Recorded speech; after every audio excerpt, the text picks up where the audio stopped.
muito boa tarde a todos, muito bem-vindos. Este é mais um debate sobre as publicações da Fundação Francisco Manuel dos Santos, ensaios, retratos. Hoje estamos aqui para conversar com o Joel Neto, jornalista, escritor, autor de Jennifer ou a Princesa da França, As Ilhas Realmente Desconhecidas, um retrato muito particular dos Açores. Obrigada, Joel, antes de mais, por estares aqui neste dia muito quente, por entre os livros. Eu diria que o retrato, relativamente aos Açores, nós estamos habituados a olhar para os Açores como se fossem um postal ilustrado.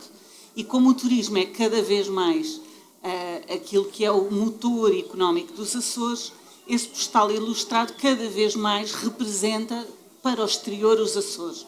E eu diria que este teu livro é uma espécie de descubra as diferenças, ou seja, num postal ilustrado com uma imagem idílica dos Açores, se olharmos com mais atenção e se focarmos em determinadas realidades, aquilo que vemos é uma realidade totalmente diferente.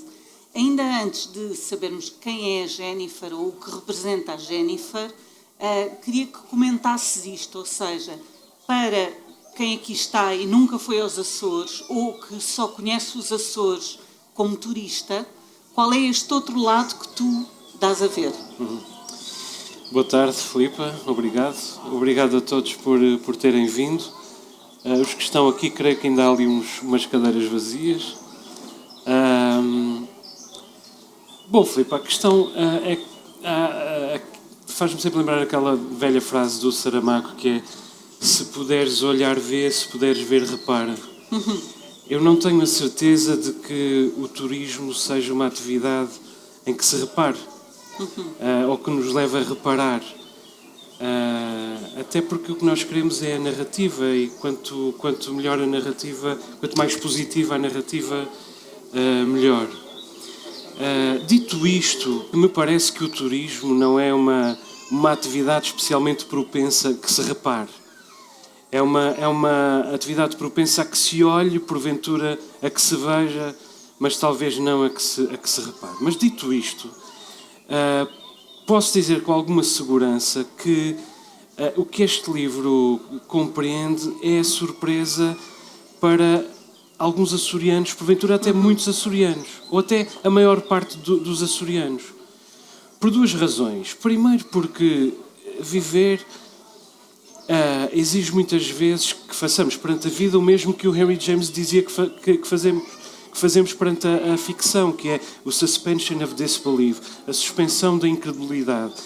E sobretudo para viver em ilhas como os Açores, que são agressivas do ponto de vista dos elementos, que são distantes do ponto de vista da geografia, e portanto é preciso cultivar um certo otimismo com que nem sempre é fácil compaginar um olhar mais assertivo sobre a realidade social. Portanto, se nós pudermos, ignoramos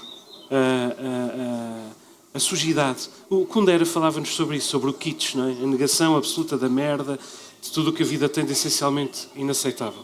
O palavrão é do Kundera, não é mesmo? Mas nós também fazemos isso nos Açores, fazemos isso nas grandes cidades também. Afastamos para fora do nosso campo de visão aquilo que é sujo, aquilo que é podre, aquilo que de algum modo nos diz que o nosso paraíso não é afinal o idílio que queremos acreditar. Em segundo lugar, houve, e eu creio que se pode dizer que houve de uma maneira crescente ao longo destes 47 anos de autonomia o desenvolvimento de estratégias cada vez mais sofisticadas de dourar a pílula, com vantagens para, nomeadamente, o turismo, a que tu chamas o motor, mas é evidentemente um motor com bastantes vulnerabilidades e que avaria frequentemente. Por exemplo, agora... E só funciona em algumas alturas do ano. Só funciona sazonalmente, mas mesmo sazonalmente ele seria suficiente se funcionasse sempre. Mas quer dizer, agora a Ryanair decidiu chantagear o governo dos Açores. A Ryanair soube tornar-se necessária e agora quer vender a supressão da necessidade que ela ajudou a criar. E muito bem, A presença da Ryanair foi fundamental. Mas a Ryanair agora ameaça abandonar os Açores. E basta a Ryanair ameaçar abandonar os Açores para a economia dos Açores desaparecer ou entrar em sobressalto. E se ela abandonar os Açores, efetivamente desaparecer enquanto motor da economia, como tu lhe chamaste. Mas para além do motor da economia, o poder está interessado em prolongar-se a si mesmo, em perpetuar-se a si mesmo. Nós temos nos Açores 47 anos de autonomia, vamos no 3º ciclo político. Quer dizer, não há nenhuma democracia que em 47 anos vá no 3º ciclo político. Isto acontece em resultado do conservadorismo do eleitorado, mas acontece também em resultado do desenvolvimento de estratégias de perpetuação no poder que são especialmente fáceis de aplicar numa região assim. Porquê? Bom, porque é uma região que à partida tem pouca massa crítica, mas também é uma região que é profundamente subsidiodependente e em que o governo regional é a consola de comando de tudo o que é subsídio e tudo o que é subvenção e tudo o que é dinheiro que vem de fora. 2/3 do nosso orçamento vem de fora.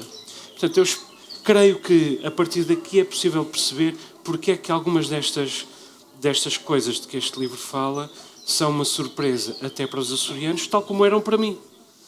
Salvo que eu tenho uma vantagem, que é eu nasci numa família de classe média baixa que ao longo das décadas empobreceu e além disso nasci numa freguesia pobre. Em Terra Chã, na Terceira, que é ao o pé sítio de um bairro social dos primeiros que responderam à catástrofe do sismo de 1980, Sim, não é? Eu não nasci ao pé do bairro social, o bairro social é que foi instalado ao pé da minha casa porque foi instalado em 80 e pouco, eu nasci em 74.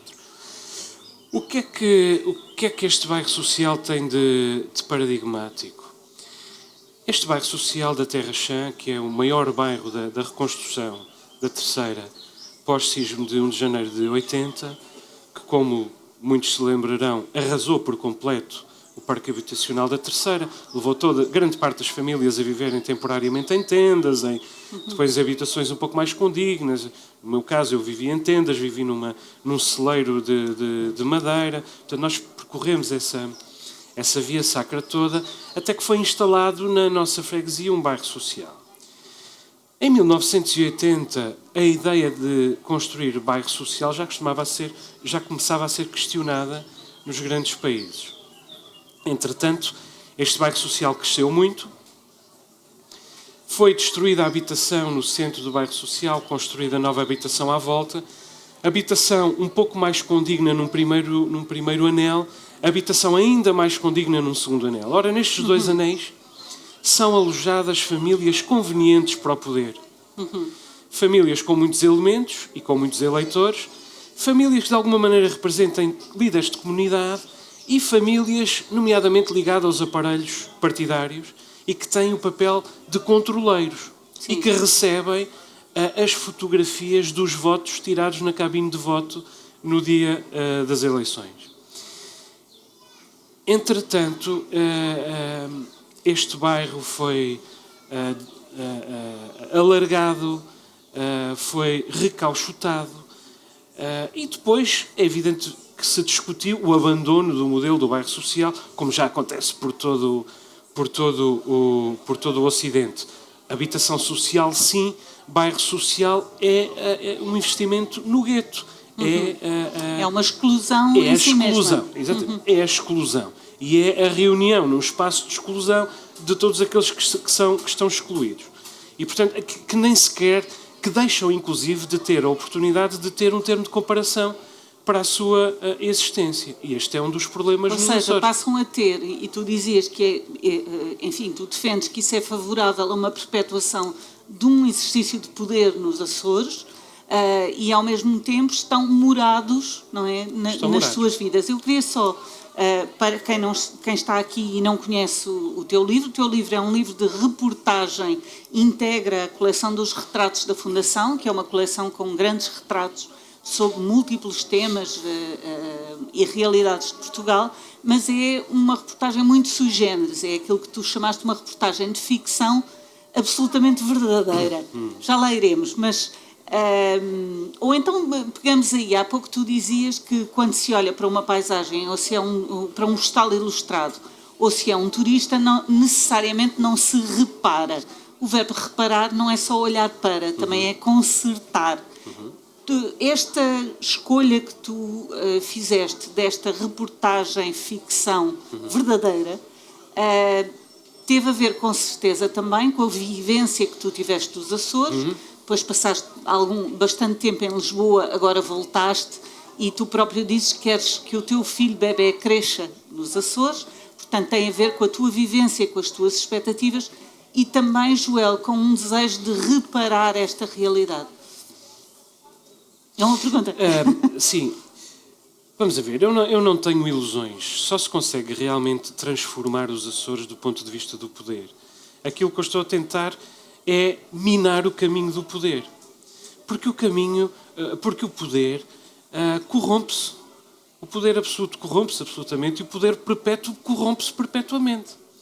E nós, depois de um ciclo de 24 anos do Partido Socialista, com 16 anos de Carlos César e outros 8 anos de Vasco Cordeiro, governos sobre os quais o Carlos César continuou a ter um tremendo poder, nós precisamos de uma mudança de facto.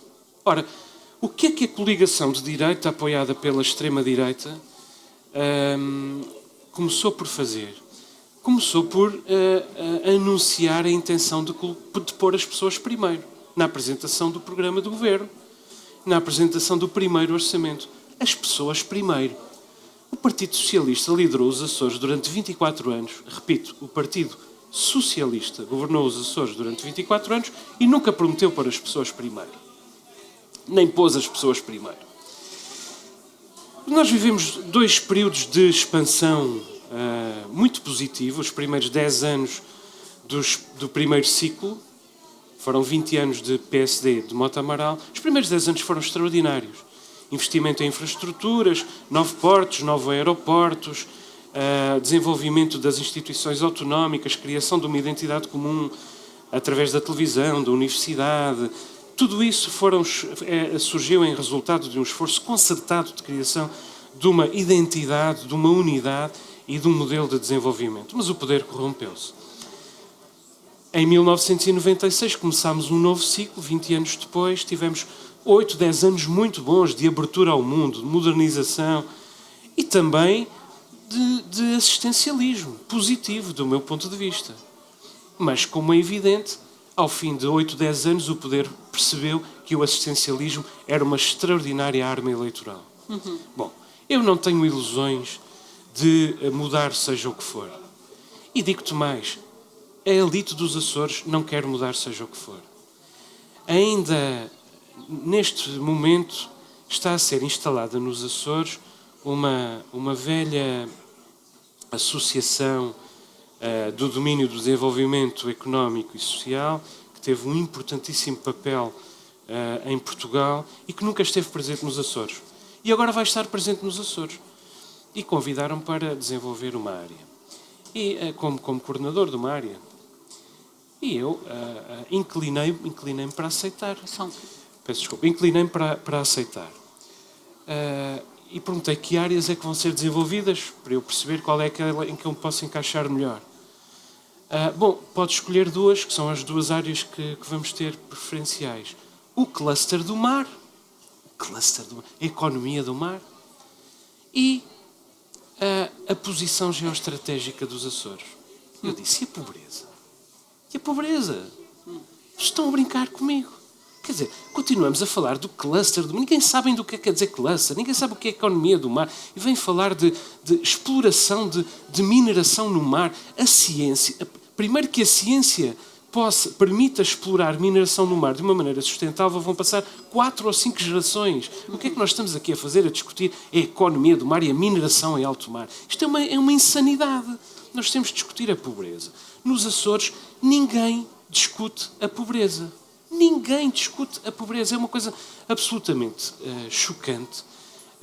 Quando dizes ninguém, é em todas as esferas, também no cotidiano? Ninguém discute a pobreza. A não Ou ser seja, os os próprios pobres. Mas os pobres não sabem que são pobres, Filipa. Esse é um problema. Deixa-me anotar isto que eu quero explicar-te. Os pobres não sabem que são pobres. E os ligeiramente menos pobres acham que não há pobreza, porque os pobres não querem trabalhar. Ainda há dias... Porque vivem de subsídios, não é? Vivem de subsídios, mas são 80 euros de rendimento social de Não, inserção. estou a dizer é a perspectiva É evidente. E depois vão pedir à assistente social mais 50 euros para pagar a conta da luz e etc. Quer dizer, e depois, quando eu publico este livro, no âmbito desta intervenção, às vezes sou parado na rua por pessoas que me dizem, de uma maneira muito judiciosa: ó Joel, mas tu andas a dizer que há pobreza nos Açores? Não há pobreza nos Açores. Andas a falar mal da sua terra. Isso é outro problema. Esse é o problema que eu tenho com o poder. Estou a dar má imagem dos Açores. Bom, não há pobreza nos Açores? Mas como assim não há pobreza nos Açores? Sim, porque quando chega a setembro, outubro, eu tenho as vinhas para podar e não há ninguém para podar as vinhas. Ninguém quer trabalhar. Bom, ninguém quer trabalhar por duas razões. A primeira é que a classe média baixa que contrata os pobres para trabalhar não lhes paga um dia de ordenado condigno. Não paga uma miséria, não paga a segurança social, isso nem sequer é concebível. Mas paga-lhes ali 10 euros. Toma lá, que é melhor do que a fome que tu passas todos os dias. Portanto, só aí já não há qualquer dignificação do gesto de trabalhar. E depois, as pessoas efetivamente não sabem o que é trabalhar. Ninguém trabalhou. Há 3 gerações antes delas, ninguém trabalha. E como vivem naquele espaço, conhecem muito pouca gente que trabalha. E as poucas pessoas que trabalham em empregos não qualificados onde não são bem tratadas. Ou seja, e também existe o facto dos bairros sociais terem criado uma realidade que é uma realidade de periferia da cidade, rompeu também, Joel, creio, com a realidade que era a realidade rural dos marítimos. Ou seja, criou ali uma espécie de distância e muro também. Sim, esse é outro problema, mas eu diria que não há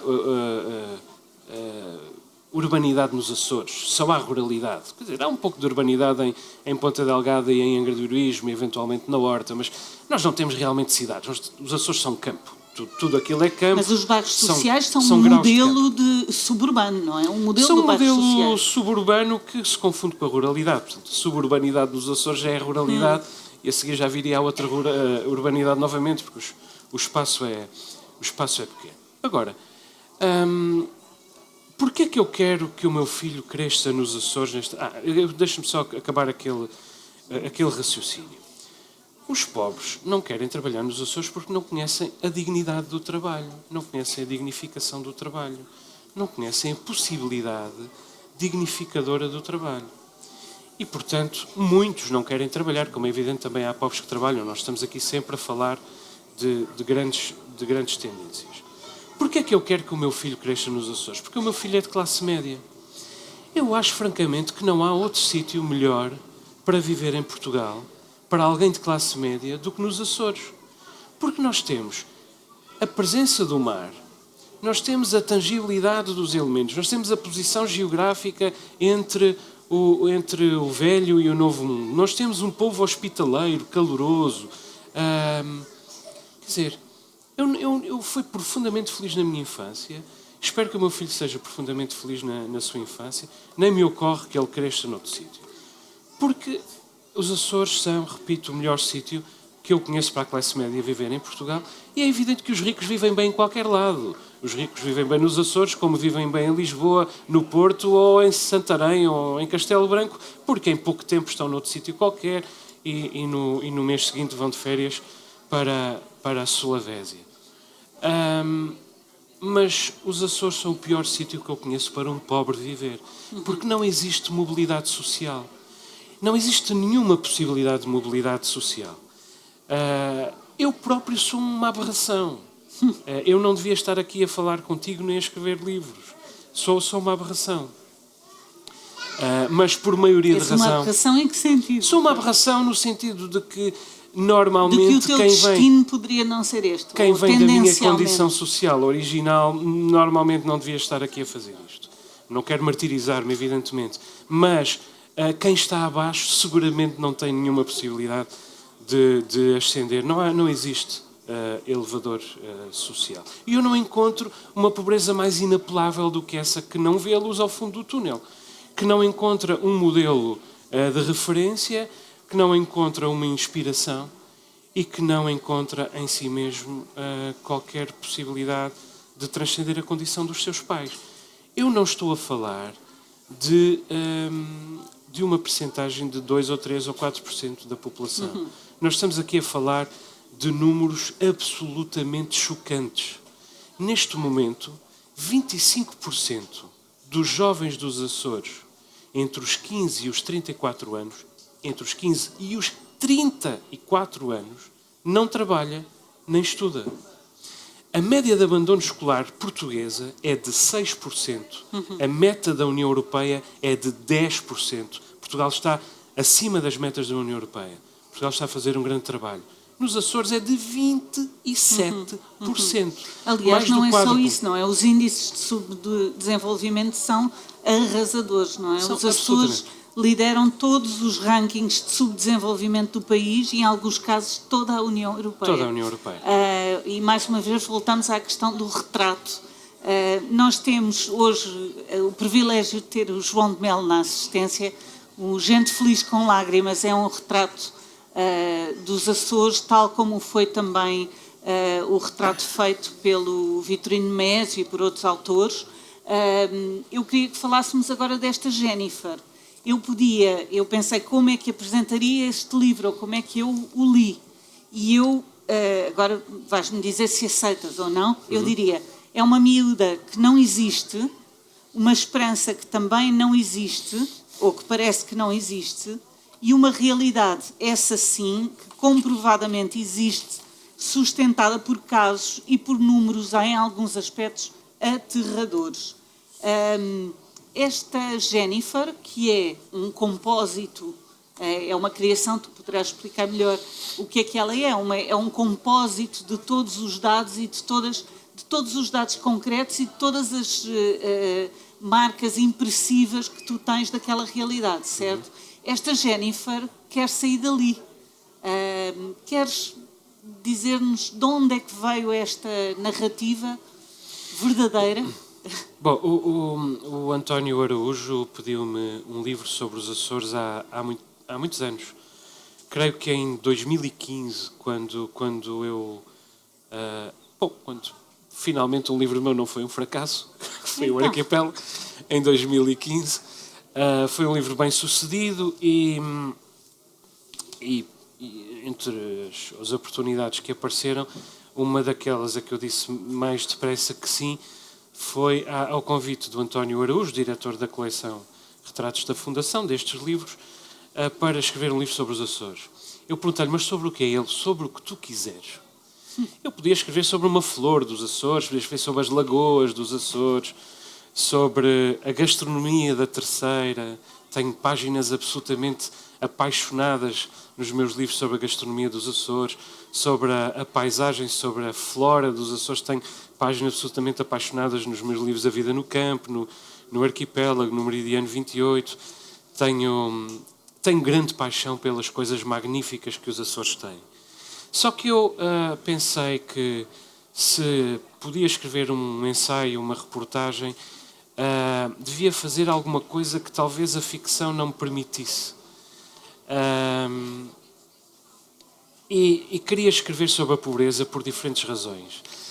Eu estava há muitos anos, eu estava nos Açores grosso modo há 4 anos, e tinha ido cheio de sonhos de intervenção política. Estive ligado a um partido, foi uma experiência desastrosa. Inclusive, acho que o partido teve piores resultados eleitorais em função da minha participação do que aqueles que poderia ter tido se eu não participasse. Porque eu introduzi demasiados elementos ruidosos, paradoxos ideológicos, porque queria que o partido se comportasse como o Partido Social Democrata, que é uma coisa que ele não era, nem na verdade nunca foi. E, portanto, na sequência desse grande fracasso, mantive presente que havia uma coisa que continuava a ser preciso fazer. Continuava a ser urgente fazer. E ninguém ia fazê-lo. Nenhum político falava sobre isso, nenhum partido político falava sobre isso, nenhum político em particular, nenhum intelectual falava sobre isso, até porque isso podia fazer perigar a presença no Conselho Regional de Cultura, ou no júri do Prémio Daniel de Sá, ou no almoço da apresentação da nova diretora regional da cultura, ou outra coisa qualquer.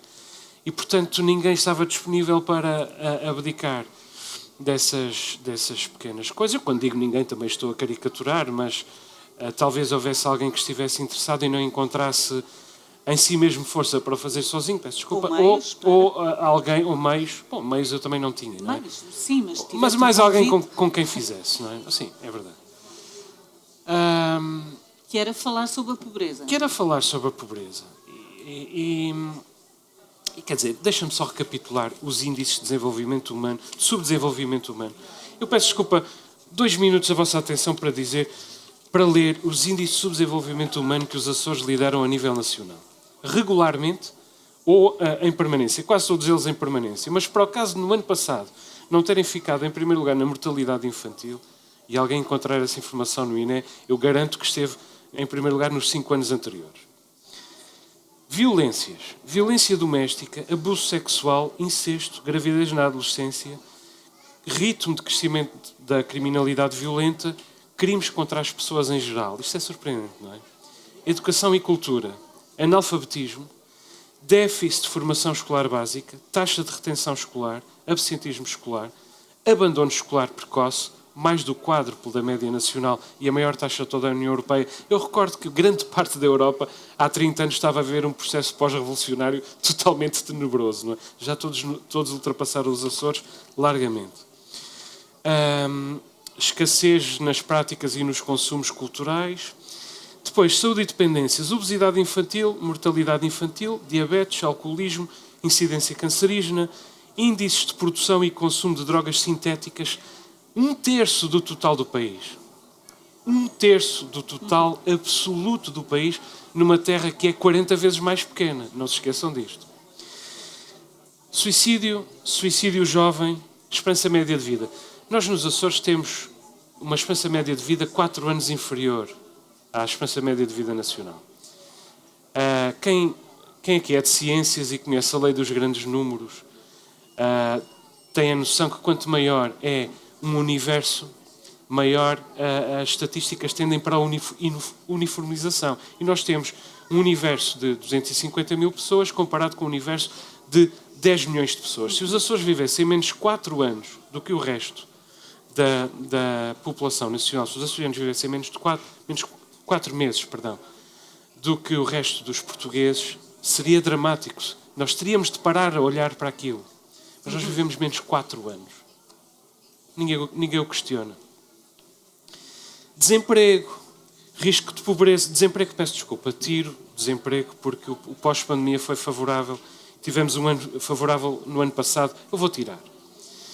Risco de pobreza, taxa de pobreza, o dobro da taxa nacional, desigualdade na distribuição de rendimentos, exclusão social, déficit de ascensor social. Subsídio a dependências, dependência do RSI, assistencialismo... Que é, dependência do rendimento social de inserção é o triplo da taxa nacional. Grosso modo o triplo.